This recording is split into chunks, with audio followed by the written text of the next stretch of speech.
Assalamualaikum, halo semuanya. Semoga kita semua dalam keadaan sehat walafiat.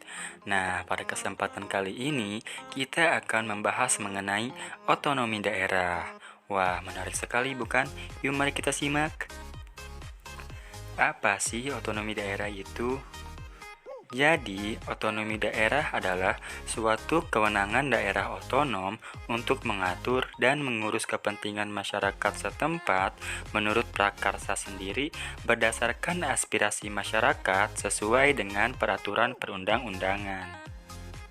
Sedangkan daerah otonom adalah suatu kesatuan masyarakat hukum yang mempunyai batas daerah tertentu, berwenang mengatur dan mengurus kepentingan masyarakat setempat menurut prakarsa sendiri berdasarkan aspirasi masyarakat dalam Ikatan Negara Kesatuan Republik Indonesia.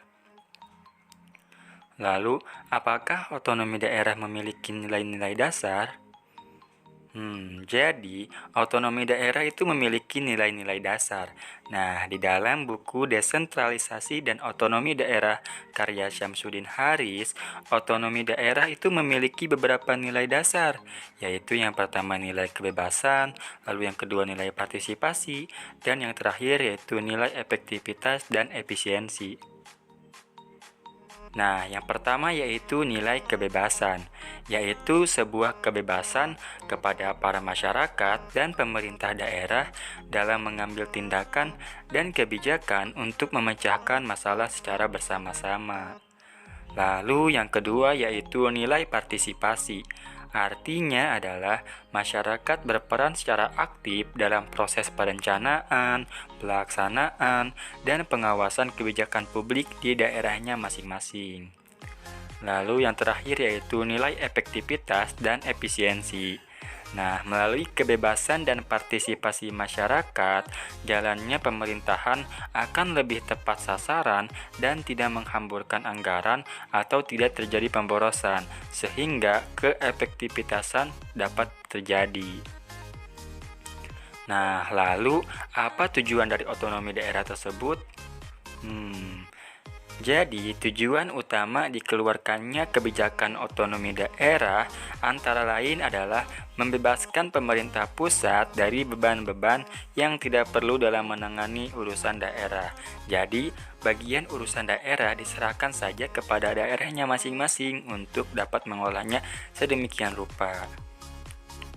Nah, adapun tujuan pemberian otonomi daerah kepada daerah secara rincinya adalah sebagai berikut. Yang pertama, untuk peningkatan pelayanan dan kesejahteraan masyarakat yang semakin baik. Lalu yang kedua, untuk pengembangan kehidupan demokrasi. Yang ketiga, sebagai keadilan. Yang keempat, sebagai pemerataan. Yang kelima, yaitu pemeliharaan hubungan yang serasi antara pusat dan daerah, serta antar daerah dalam rangka kebutuhan negara kesatuan Republik Indonesia. Lalu yang terakhir, mendorong untuk memberdayakan masyarakat. Nah, perlu kalian ingat bahwa sekalipun daerah diberi keleluasaan untuk mengatur dan mengurus urusan pemerintahannya sendiri, tetapi tetap berada dalam bingkai dan kedaulatan Negara Kesatuan Republik Indonesia. Artinya, pemerintah daerah berkewajiban untuk patuh dan menghormati kewenangan yang dimiliki oleh pemerintah pusat. Nah, selanjutnya yaitu asas-asas otonomi daerah.